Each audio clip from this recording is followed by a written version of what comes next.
usaha dan bisnis syariah serta pembiayaan syariah, kontribusi terhadap, PDB kita itu menurut Bank Indonesia itu sekitar 47%. Setidaknya sudah 22 provinsi atau kabupaten kota yang sudah memasukkan ekonomi dan keuangan syariah ke dalam RPJPD mereka. Kita pergi haji di situ, cateringnya kadang-kadang dari negara tetangga, misalnya Vietnam atau Thailand. Kenapa nggak dari Indonesia?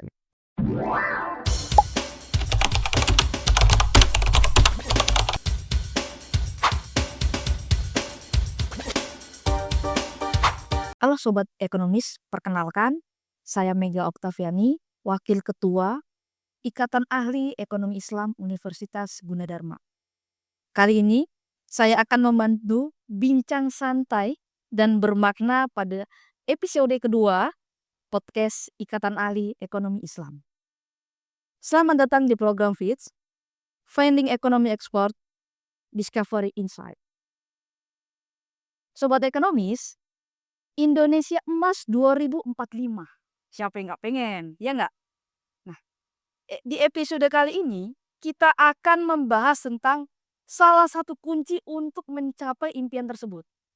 Tentunya melalui perkembangan ekonomi syariah di Indonesia. Nah, terkait ekonomi emas 2045, kita akan berdiskusi tentang hasil rapat pleno KNKS 2024. Nah, menuju sinergi ekonomi syariah dalam membangun Indonesia Emas 2045. Rapat pleno KNKS ini baru saja selesai dan kalau kita baca berita-berita yang tersebar, katanya nih menghasilkan banyak poin penting tentang bagaimana memperkokoh ekonomi syariah sebagai kekuatan baru menuju Indonesia Emas 2045. Nah, siap-siap untuk diskusi seru dan penuh wawasan bersama Bapak Dr. Sultan Emir Hidayat. Assalamualaikum warahmatullahi wabarakatuh, Pak. Waalaikumsalam warahmatullahi wabarakatuh, Ibu Mega. Apa kabar, Bu Dokter Mega? Alhamdulillah. Gimana dengan kabar Bapak? Alhamdulillahirrahmanirrahim, kami sehat walafiat. Nah, Bapak Dr. Sultan Emir Hidayat ini merupakan Wakil Ketua Bidang Riset dan Pengembangan Keilmuan Ikatan Ahli Ekonomi Islam dan juga merupakan Direktur Infrastruktur Ekosistem Komite Nasional Ekonomi Keuangan Syariah. Betul tidak, Pak? Betul. Alhamdulillah, kirain keliru karena takut kebalik-balik, Pak. Nah, jadi gini, Pak. Terkait hasil rapat pleno KNKS 2024 ini merupakan banyak kegalauan ya bagi masyarakat dan pertanyaan-pertanyaan bagi masyarakat yang dititipkan oleh saya gini, Pak. Kira-kira apa tujuan utama dari rapat pleno KNKS 2024 dan apa saja sih hasil utama yang dicapai dalam rapat tersebut, Pak? Ya.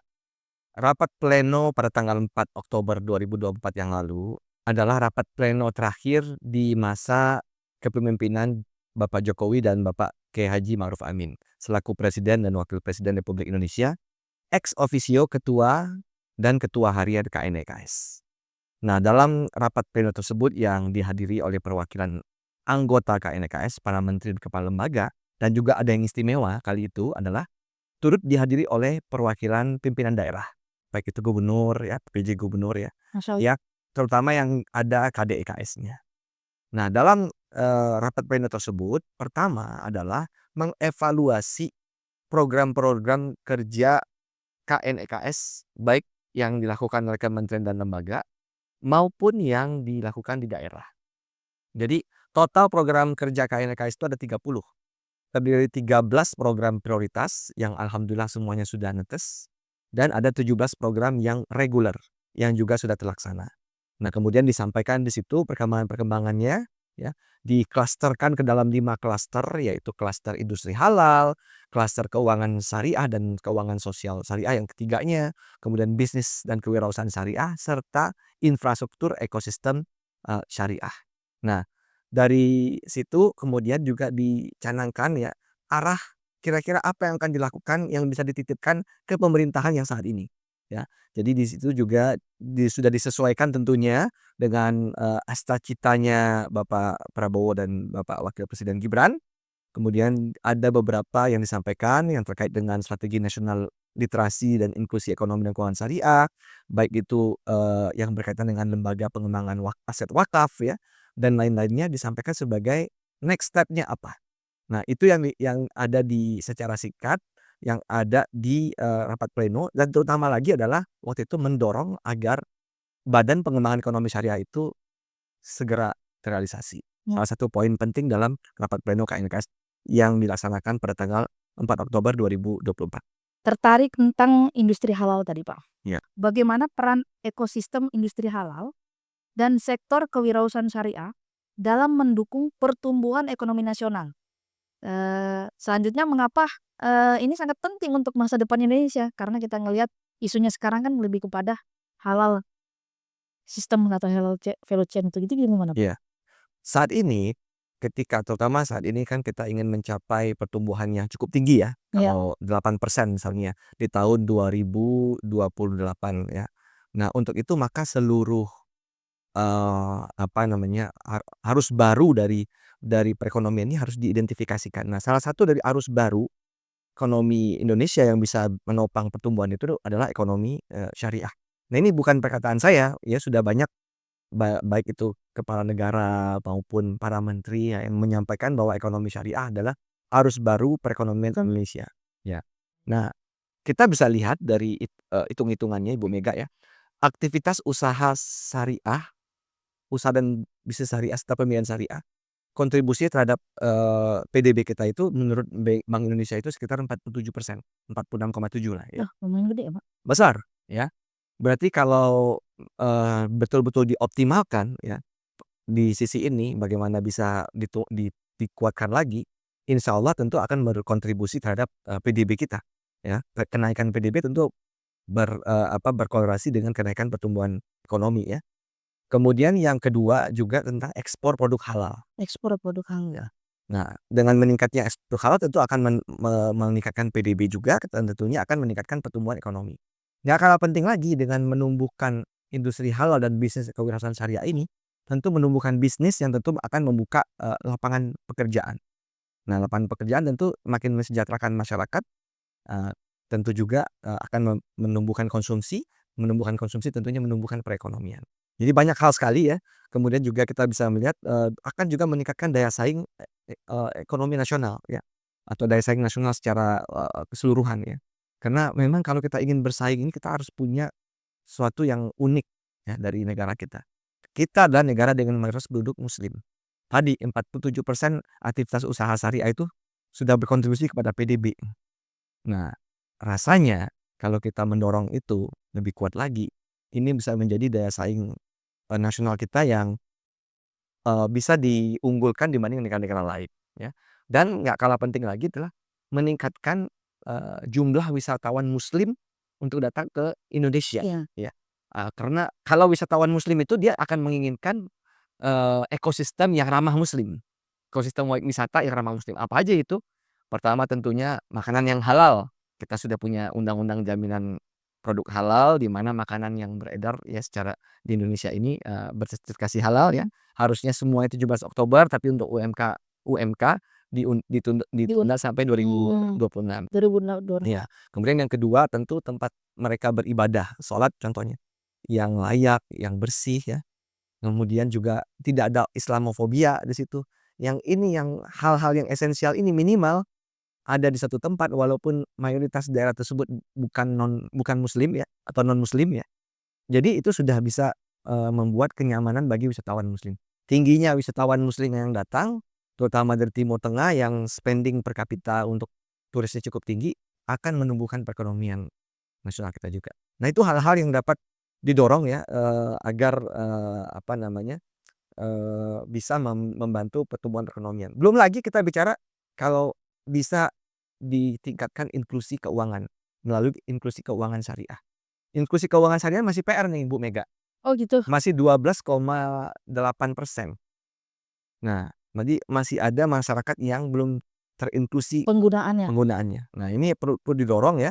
Insya Allah saya yakin, pasti tentunya kalau didorong akan, bisa menumbuhkan, inklusi keuangan. Literasi dan inklusi ini berkorelasi dengan, kesejahteraan masyarakat. Ya tentu masyarakat yang lebih sejahtera, tentu konsumsinya juga lebih tinggi, perekonomian juga akan makin tinggi. Dan nggak kalah penting kalau bicara isu halal, bicara isu ekonomi syariah, itu sejalan dengan, sustainability atau konsep keberlanjutan ya. Jadi artinya kita mengembangkan ekonomi syariah itu juga membantu pencapaian, 17 tujuan pembangunan berkelanjutan atau Sustainable Development Goals. Nah, gini Pak, terkait berbicara inklusi, ini yang tadi kata Bapak, inklusi ini merupakan hal yang kecil persennya, yang sekarang 12,8. 12,8. Nah, ini merupakan kalau kita ngelihat berarti menjadi sebuah tantangan besar bagi kita.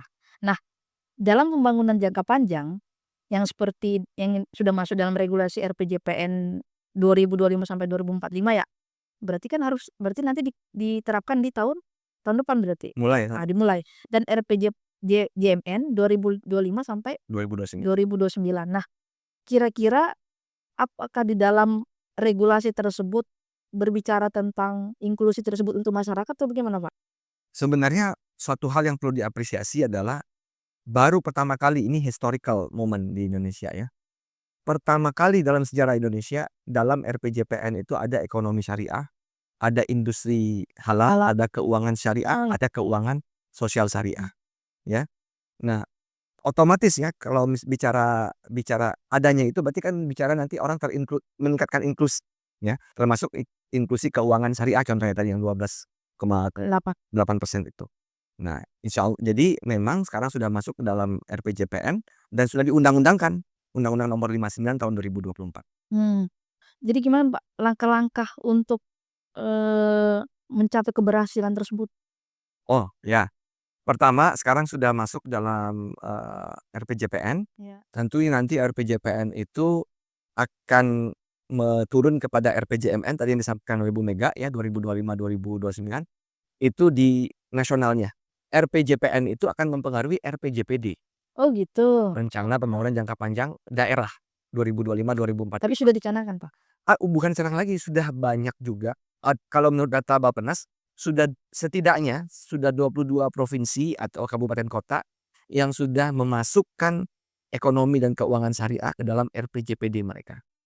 Nah, RPJPD itu akan turun ke RPJMD. Tadi RPJPN turunannya RPJMN. RPJMN nanti ada RKP, Kementerian dan Lembaga, ya. Jadi nanti akan turun akan ada cascading ke bawah gitu ya. Begitu juga di daerah RKP, D-nya atau di OPD-nya ya, itu akan ada rencana kerja pemerintah daerah. Nah, itu akan turun artinya ujung-ujungnya di seluruh Indonesia ini akan memiliki program kerja yang berkaitan dengan pengembangan ekonomi dan keuangan syariah, Nah, pusat maupun daerah. ini keren.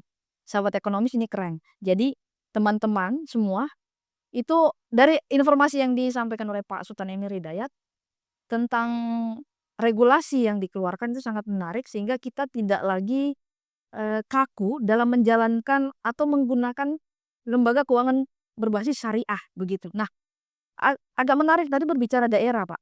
Jadi dari pusat ke daerah, jadi bagaimana, Badan Pengembangan Ekonomi Syariah itu punya peran dalam mengimplementasikan pengembangan ekonomi syariah dari tingkat nasional ke daerah itu.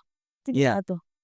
saat ini kan belum ada BPS. Oh iya. Belum, masih fungsi pengembangan ekonomi dan keuangan syariah ini masih ada di KNEKS. Tapi kita berharap dan mungkin melalui media ini ya, segera insya Allah BPS ini direalisasikan ya. Karena BPS ini sangat penting, dia akan menjadi semacam koordinator ya, semacam Kemenko juga, Iya. tapi yang mengkoordinasikan, hal terkait ekonomi dan keuangan syariah di seluruh kementerian dan lembaga yang ada di Indonesia. Jadi nanti, bisa lebih terstruktur, kan sebenarnya TUSI tentang ekonomi dan keuangan syariah itu tersebar di berbagai kementerian dan lembaga. Di Kementerian Perindustrian ada, di Kementerian Perdagangan ada, ya bahkan ada di badan-badan juga seperti Badan, Penyelenggaraan Haji dan Umroh, Badan Penyelenggara Jaminan Produk Halal ya, kemudian juga di berbagai kementerian termasuk Kementerian BUMN ya, Kemenpan RB itu pernah melakukan kajian cukup banyak ternyata. Di 30 kementerian dan lembaga ada TUSI yang berkaitan dengan ekonomi dan keuangan syariah. Tadi contoh-contoh aja, belum saya bicara tentang Bank Indonesia, kemudian OJK, LPS dan lain-lain ya. Nah, tapi siapa yang menjadi apa namanya dilijennya ya. Oh gitu. Nah, Menarik dilijennya juga itu tuh, menarik ya. kalau sekarang ini kan KNEKS. Iya. Namun KNEKS ini secara kelembagaan dia komite. Iya. Jadi, masih belum begitu kuat. Ketika nanti dia itu menjadi suatu badan ya, dan yang memiliki tusis semacam Kemenko, dia bisa akan, memiliki ya semacam Kemenko. Kemenko ini kan kayak, atasan dari berbagai, kementerian teknis ya, yang bisa memastikan agar arah dari kementerian teknis itu nggak menyimpang gitu. Nah, begitu juga nanti BPS ini akan menjadi koordinator ya agar memastikan ya, pengembangan ekonomi dan keuangan syariah ini sesuai, dengan, PJPN, RPJMN, dan tentunya kalau dalam ekonomi syariah disebut dengan MEKSI, Master Plan Ekonomi dan Keuangan Master Plan Ekonomi Syariah Indonesia. Nah, yang dulu udah habis nih, mau habis nih, karena 2019, 2024. Nah, yang sekarang tengah disusun, nanti insya Allah juga akan segera, selesai. Begitu selesai dia menjadi MEKSI 2025, 2029. Oh gitu. Jadi gini, eee, apakah sudah ada pertimbangan gitu Pak, antara komite Hmm. menjadi sebuah badan? Apakah sudah ada pertimbangan bahwa ketika dia sudah menjadi sebuah badan, gerakan akan begitu masif dengan berbagai strategi, atau mungkin ekonomi syariah dipandang sebuah agama saja, atau seperti apa tuh Ya. Pak? Kalau komite, tupoksi dari komite ini kan membuat rekomendasi kebijakan. Nah, kalau rekomendasi ini kira-kira gimana Bu Mega? Saya kasih rekomendasi Bu Mega, bisa Bu Mega terima, bisa Bu Mega Tolak. tolak. Termasuk juga saya memberikan rekomendasi program strategis. Betul. Jadi, eee, hanya rekomendasi gitu. Tapi kalau ketika dia menjadi badan yang mengkoordinasikan, badan ini bisa membuat arah kebijakan. Nah, arah kebijakan ini suatu hal yang harus diikuti. Arah kebijakan tentunya yang berkaitan dengan pengembangan ekonomi dan keuangan syariah. Nah, itu, perbedaan yang paling mendasarnya ya. Komite tuh hanya bisa memberikan rekomendasi kebijakan ya, tetapi di sini kan nanti badan itu bisa membuat arah kebijakan. Sahabat ekonomis ini sangat informasi yang sangat bagus. Karena kenapa? Ketika Komite Nasional Ekonomi Syariah Pak ya? Mhm. Komite ya, KNKS ya, berubah menjadi badan, ini akan ekonomi syariah akan menjadi semakin besar dan gerakan semakin masif ya Pak ya Pak? Iya. Ya. Nah, ini pertanyaan terakhir yang membuat, kita punya impian masa depan bersama, seperti yang pernah disinggungkan oleh Bapak Wakil Presiden, mantan Wakil Presiden Pak Ma'ruf Amin juga terkait Indonesia Emas 2045. Menurut Bapak nih, kira-kira apa saja peluang dan tangan terbesar bagi ekonomi syariah di masa depan, khususnya dalam mencapai visi Indonesia Emas 2045? Ya kalau kita bicara data ya, total konsumsi produk halal dunia di tahun 2022 aja nih, itu sekitar 2,29 triliun US dollar. Rupiahnya saya kira-kira 36 ribuan triliun rupiah Hmm. ya, dan 10-11% dari konsumsi global itu dari Indonesia. Gede ya? Ya kita kan salah satu negara muslim terbesar di dunia ya, walaupun katanya Pakistan lebih gede dari kita sekarang, saya agak kurang yakin. Saya masih yakin Indonesia yang terbesar, tapi, Mungkin karena gerakan-gerakan gitu, Pak? enggak, karena persentase muslim di Pakistan kan tinggi dan pertumbuhan penduduknya tinggi. Kita, di sini 87% tinggi juga, tapi kalau misalnya 90 sekian persen lah ya. Hmm. Jadi ketika dikali dengan total populasi ada yang bilang Pakistan lebih lebih tinggi. Tapi saya masih punya keyakinan sebenarnya Indonesia lebih tinggi. Nggak apa-apa itu, nggak begitu. Tapi artinya kita ini muslim kita besar ya, dan 10-11% dari total konsumsi produk halal itu ada di Indonesia. Indonesia? Sayangnya, kita belum menjadi top produsen dari produk halal ya. Kalau kita bicara top produsen produk halal itu, sangat ini ya, masih dikuasai oleh, negara-negara yang non muslim. Brazil, Australia ya, Itu China, pertanyaan besar ya, Pak, ya? iya. Nah, tapi alhamdulillah dari tahun ke tahun keadaannya sudah mulai berubah ya. Waktu KNEKS kemarin ya, alhamdulillah kita setidaknya sudah bisa meningkatkan ekspor produk halal kita. Ekspor produk halal kita itu tumbuh dalam kurun waktu 5 tahun 11%. tahun 2022 itu sekitar 50 miliar US dollar ya, rupiah saya nggak tahu itu berapa itu ya, cukup gede lah. Iya, cukup gede tuh, Pak. Dan dulu kita belum masuk dalam top 10 eksportir produk halal ke negara-negara OKI, sekarang kita sudah menjadi eksportir produk halal nomor 5 Oh, ke negara OKI. Masya Allah ya. Ya, jadi adalah peningkatan, tapi harusnya kita nomor 1. Harusnya, Pak. Harusnya nomor 1. Kan kadang-kadang kan lucu juga, kita pergi umroh ya Dokter Mega ya, bawa pakaian, muslim misalnya atau modest fashion yang ada gitu, pas kita lihat di belakang ternyata made in China. Ya padahal kita pergi umrohnya ke Mekah.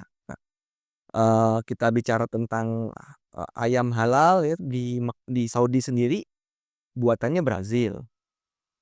Ya diimpor dari Brazil. Daging sapi halal datangnya dari Australia atau New Zealand misalnya, begitu. Nah harusnya kan ini kan dari Indonesia. Bicara ekosistem haji aja, kita pergi haji di situ, cateringnya kadang-kadang dari negara tetangga misalnya Vietnam atau Thailand. Kenapa nggak dari Indonesia?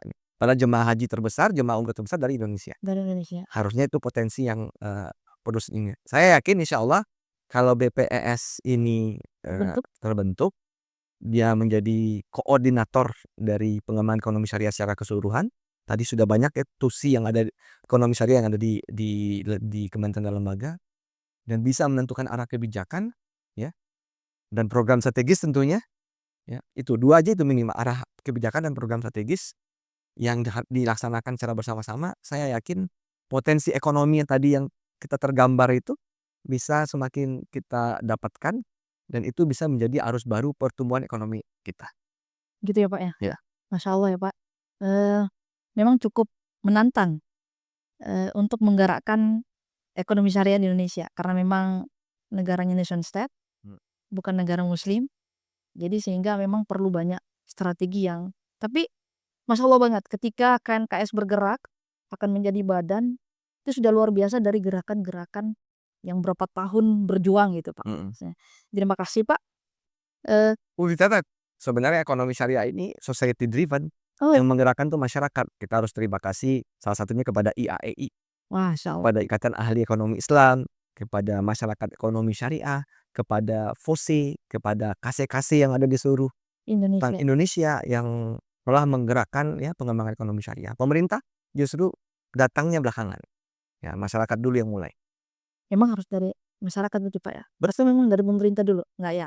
Ya, sebaiknya adalah ya kedua-duanya ada sinergi ya, dari masyarakat juga dan kemudian dari, pemerintah ya. Jadi supaya memperkuat ya? ya sekarang ini kehadiran pemerintah akan semakin mempercepat pengembangan ekonomi dan keuangan syariah. Biar lebih naik lagi, Pak. Biar naik lagi. Alhamdulillah diskusi ini sangat insightful hari ini, Pak. Luar biasa karena, sudah menjelaskan banyak tentang posisi KNKS dan tentang harapan-harapan ekonomi syariah di Indonesia Emas tahun 2045. Terima kasih, Pak, kepada Bapak Dr. Sultan Emir Hidayat Terima kasih, Bu. telah berbagi pandangan tentang, bagaimana ekonomi syariah bisa menjadi kekuatan baru dalam visi Indonesia Emas 2045, khususnya melalui kebijakan yang dihasilkan dari rapat pleno KNKS 2024 yang keempat ya? Yang keempat, Pak, ya. Bagaimana menurut sobat ekonomis? Apakah ekonomi syariah dapat menjadi kekuatan baru dalam mencapai visi Indonesia 2045? Kita diskusi di kolom komentar ya. Nah, ikuti terus media sosial @IAEI Indonesia untuk konten ekonomi Islam lainnya. Sampai jumpa di episode Feeds berikutnya. Wassalamualaikum warahmatullahi wabarakatuh. Waalaikumsalam warahmatullahi wabarakatuh. Sampai jumpa lagi sobat Exyar semuanya.